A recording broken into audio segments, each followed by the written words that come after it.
नमस्कार दोस्तों, हमारे YouTube चैनल आल छत्तीसगढ़ में आपका स्वागत है। दोस्तों, आज के इस वीडियो में मैं आप लोग को लाभ हानि बताने वाला हूं। दोस्तों, बहुत इंपॉर्टेंट क्वेश्चन लेकर आया हूं। दोस्तों, ये हमेशा से परीक्षा में आते रहे हैं। दोस्तों चलिए पहला क्वेश्चन लिखिएगा। पहला क्वेश्चन है दोस्तों, एक वस्तु के क्रय मूल्य व विक्रय मूल्य का अनुपात 20:23 है तो उसका लाभ प्रतिशत बताइए। एक बार और रिपीट करता हूं, एक वस्तु के क्रय मूल्य व विक्रय मूल्य का अनुपात 20:23 है तो उसका लाभ प्रतिशत बताइए। देखिए मैं क्या बोला, क्रय मूल्य व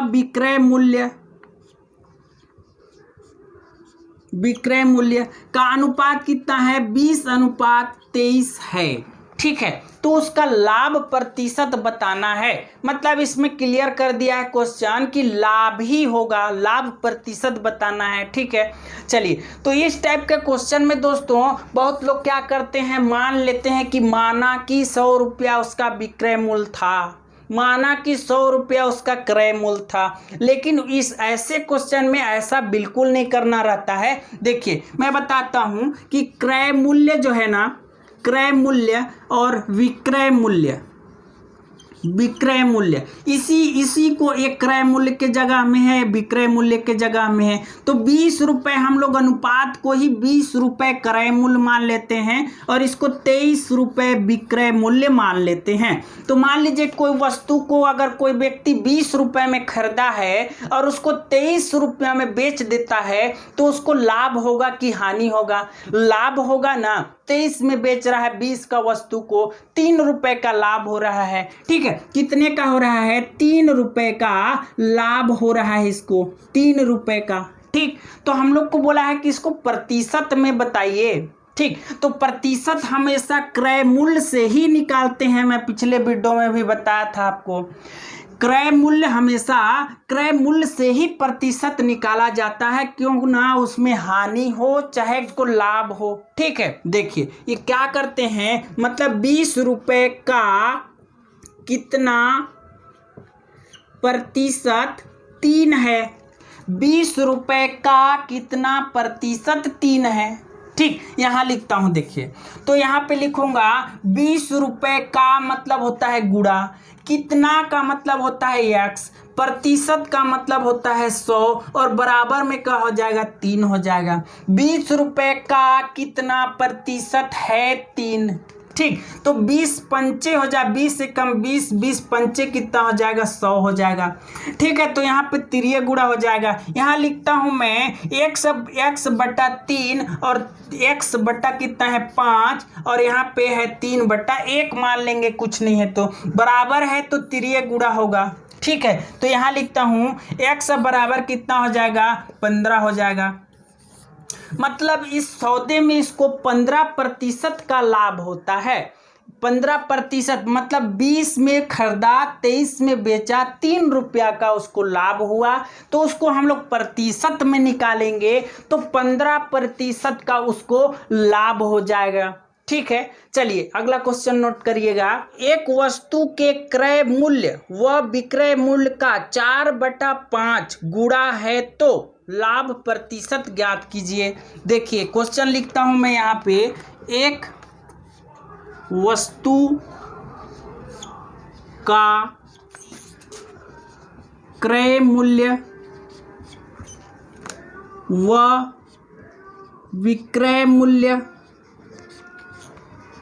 का 4/5 गुणा है तो लाभ प्रतिशत क्या होगा।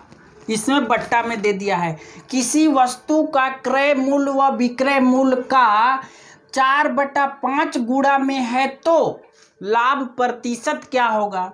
गुणा है तो लाभ प्रतिशत क्या होगा। तो इस स्थिति में हम लोग वही करेंगे, इसको मान लेंगे क्रय और इसको मान लेंगे विक्रय। यहाँ लिखता हूँ क्रय मूल्य और विक्रय मूल्य ठीक है, तो क्रय मूल्य हम लोग का हो गया 4 और यहाँ पे हो जाएगा 5। ठीक है, मतलब कि 1 रुपए का उसको लाभ होता है। क्या होता है, अगर 4 रुपए में खरीदा और 5 रुपया में बेच दिया तो 1 रुपया का लाभ हुआ।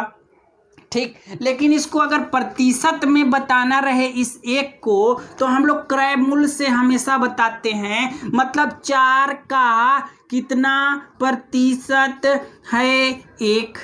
ठीक है, तो इसको 4 से काटेंगे, 4 दूना 8। ठीक है, 4 दूना 8 मतलब यहाँ पे 20 हो गया। ठीक है, तो 4 पंचे 20 हो जाएगा। ठीक, तो यहाँ पे क्या बचा, x बट्टा में हो जाएगा 25 बराबर 1। यहाँ पे बचा है, नीचे कुछ नहीं है तो 1 लिख देंगे। यहाँ पे तिरिये गुणा होगा तो x बराबर हो जाएगा 25%। ठीक है, इस सौदे में इसको 25% का लाभ होगा। ठीक है, मतलब 4 रुपए में खरीदा और 5 रुपए में बेच दिया तो 1 रुपए का लाभ हुआ, लेकिन उसको प्रतिशत में ज्ञात करेंगे तो 25% का उसको लाभ हो जाएगा। यहाँ आया है। ठीक है, चलिए अगला क्वेश्चन लिखिएगा। एक वस्तु का क्रय मूल्य विक्रय मूल्य का 75% है। एक वस्तु का क्रय मूल्य विक्रय मूल्य का 75% है, तो लाभ व हानि का प्रतिशत बताइए। ठीक है, चलिए इसको मिटाता हूं मैं पहले, फिर इसको हल करते हैं। क्वेश्चन में मैं क्या बोला, एक वस्तु का क्रय मूल्य विक्रय मूल्य का कितना है, 75% है। एक वस्तु का क्रय मूल्य उसके विक्रय मूल्य का 75% है, तो उसका लाभ हुआ या फिर हानि हुआ उसका हम लोग को प्रतिशत में बताना है। क्वेश्चन यही बोल रहा है। ठीक है, तो देखिए इसमें क्या हो जाता है, देखिए यहाँ पर लिखता हूँ मैं क्रय मूल्य और यहाँ पे लिखता हूँ विक्रय मूल्य। ठीक है, विक्रय मूल्य। ठीक, तो मान लीजिए विक्रय मूल्य को हम लोग 100 रुपये लेते हैं। विक्रय मूल्य को मान लेते हैं 100 रुपये। ठीक है, प्रतिशत में दिया है इसलिए, तो यहाँ पे इसका 100 का 75% कितना हो जाएगा। ये क्या बोल रहा है, क्रय मूल्य विक्रय मूल्य का क्रय मूल्य जो है वह विक्रय मूल्य का 75% है, मतलब क्रय मूल्य 75% हो जाएगा और विक्रय मूल्य अपने आप में पूरा 100% रहेगा। तो इसको 100% लिख दिया तो हम लोग यहाँ पे 75% 75 रुपया इसको मान सकते हैं।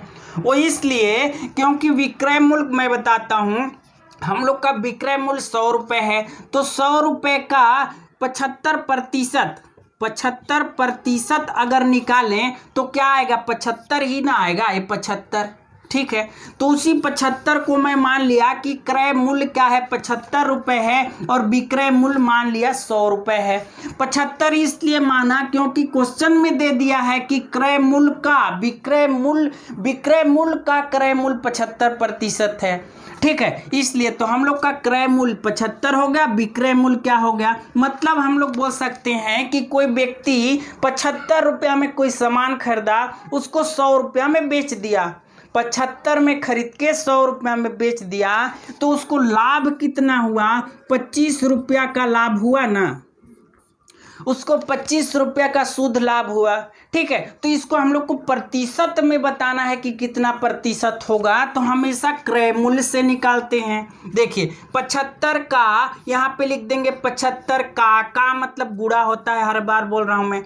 75 का कितना प्रतिशत 25 है, 75 का कितना प्रतिशत 25 है। अब इसको 5 से काटता हूँ, 5 से कम 5 और यहाँ पे 2 बचा, मतलब 5 पचे 25 हो जाएगा और ये 20 हो जाएगा। ठीक है, 5 तिया 15 और यहाँ पे हो जाएगा 5 चौको 20। देखिए हम लोग यहाँ पे लिखते हैं, पहले यहाँ क्या बचा, 3x बचा है और बटे में 4 बचा है और बराबर में क्या बचा है, 25 बचा है। यहाँ कुछ नहीं है तो 1 मान लेंगे। ठीक है, तो देखिए यहाँ पर बराबर है तो तिरिये गुणा होता है, तो इसका गुणा इससे हो जाएगा, मतलब 25 चौको कितना हो जाएगा, यहाँ पे लिखता हूँ 3x। 3x बराबर 25 चौको 100 हो जाता है।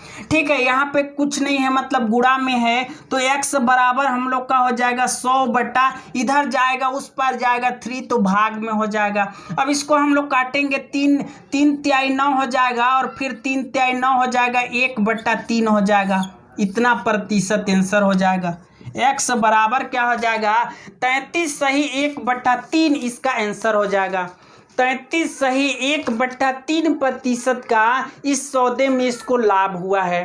ठीक है, चलिए अगला क्वेश्चन लिखिएगा। एक वस्तु को 1264 रुपए में बेचने पर उतना ही हानि होता है जितना कि 1736 में बेचने पर लाभ होता है, तो उस वस्तु का क्रय मूल्य बताइए।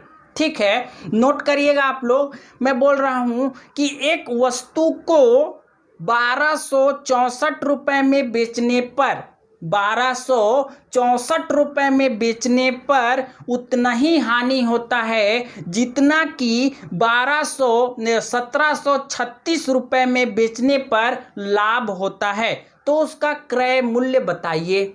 ठीक है, देखिए मैं क्या बोला कि 1264 में अगर उसको बेचता है तो उसको हानि होता है कुछ रुपया। ठीक है, लेकिन वो 1736 रुपए में बेचता है तो उतना ही उसको, जितना इसमें हानि हुआ है, मान लीजिए हम लोग एक मान लेते हैं कि 1264 रुपए में बेचता है तो उसको 50 रुपए का हानि हो जाता है। ठीक है, अगर 1264 में बेचता है तो 50 रुपए का उसको हानि हो जाता है, लेकिन वह उसी वस्तु को, उसी चीज को अगर वह 1736 रुपए में बेच देता है तो उसको 50 रुपया का ही लाभ हो जाता है। समझ गए क्वेश्चन? ठीक है, मतलब बोल रहा है कि 1264 रुपए में बेचने पर जितना हानि होता है उतना ही उसको लाभ होता है 1736 रुपए में बेचने पर। यह है क्वेश्चन, समझ गए? इसको मैं थोड़ा सा छोटा आंकड़ा दे के आप लोग को समझाता हूं। मान लीजिए कि कोई वस्तु है, उसको 200 रुपए में, वह 200 रुपए अगर यहाँ क्वेश्चन में रहता कि 200 और 300, ठीक है, देखिए अगर कोई भी वस्तु को वह 200 रुपए में बेचने पर उतना ही हानि होता है जितना कि 300 रुपए में बेचने पर लाभ होता है। ठीक है, तो इस टाइप से क्वेश्चन में क्या होता है दोस्तों, देखिए मतलब इसका क्रय मूल्य जो होगा, क्रय मूल्य जो होगा वह ये दोनों के बीच का होगा, बीच का होगा, है ना? ऐसा लग रहा है कि क्वेश्चन से समझ में आ रहा है कि इस दोनों के बीच का मान जो होगा ना वही इसका क्रय मूल्य होगा, उसी को क्वेश्चन में पूछा है। तो इस टाइप से क्वेश्चन में आप लोग को मैं औसत बताया था, तो औसत टाइप से हल कर लेते हैं। ये दोनों को ऐड कर देते हैं और बटा में 2 लिख देते हैं। ठीक है, तो 200 और 300 कितना हो जाएगा 500, और संख्या कितना है, एक संख्या और 2 संख्या, पूरा औसत। औसत का सूत्र क्या होता है, योग बटा संख्या होता है, संख्या। तो ऊपर में मैं क्या लिख दिया, दोनों का योग लिख दिया, और संख्या कितने हैं 2 हैं तो संख्या नीचे में लिख दिया संख्या। ठीक है, तो इसको काटेंगे तो हम लोग का कितना आ जाएगा 250 रुपये, मतलब 250 रुपये। तो यहाँ पे क्या हो जाएगा 250 रुपये, 250 रुपये का वस्तु है, 250 रुपये का वह वस्तु है, उसको अगर वो इतना में बेचता है, मतलब 200 में बेचता है, 250 वस्तु को 200 रुपये में बेचता है तो उसको 50 रुपए का हानि हो जाता है, और अगर वह 300 रुपए में बेच दे तो वह 50 रुपया का लाभ हो जाता है। ठीक, 50 रुपए का लाभ हो जाता है, मतलब कि इधर हानि भी 50 रुपए का हो रहा है, इधर लाभ भी 50 रुपए का हो रहा है। समझ गए आप लोग? चलिए हम लोग क्वेश्चन पे आते हैं।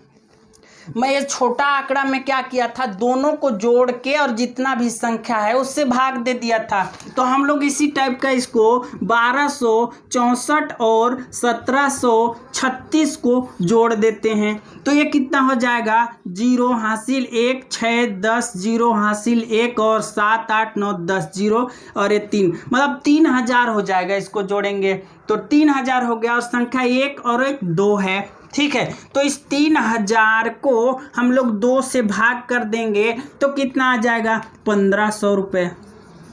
ठीक है, तो इसका क्या है 1500 रुपये इसका आंसर हो जाएगा, मतलब इसका क्रय मूल्य 1500 हो जाएगा। ठीक है, तो चलिए दोस्तों इस वीडियो में इतनी, अगले वीडियो में फिर मिलते हैं, क्योंकि बहुत ज़्यादा लंबा वीडियो हो जाता है तो आप लोग देखने में बोर भी हो जाते हो। इस वीडियो में इतनी दोस्तों, अगले वीडियो में फिर मिलते हैं।